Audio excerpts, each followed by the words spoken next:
ઉના તાલુકાના રાજપરા ગામે હાલ એક સોશિયલ મીડિયામાં વિડીયો વાયરલ થઈ રહ્યો છે, જેમાં અતિ ભારે વરસાદને કારણે દરિયો ઉદાન બન્યો છે, જેને કારણે ક્યાંક દરિયાઈ કાંઠા વિસ્તારમાં હોડી હતી તે ડૂબતી જોવા મળી રહી છે।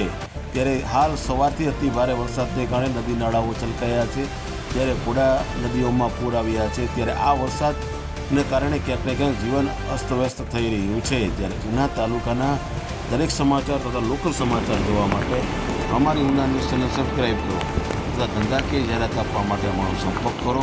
આ સમાચાર ફેસબુક આઈડીમાં જોતા હોય તો તે આઈડી અમારી ફોલો કરો, અને આ સમાચાર આપ યુટ્યુબ પર જોતા હો તો તે આઈડી અમારી સબસ્ક્રાઈબ કરો। ધન્યવાદ।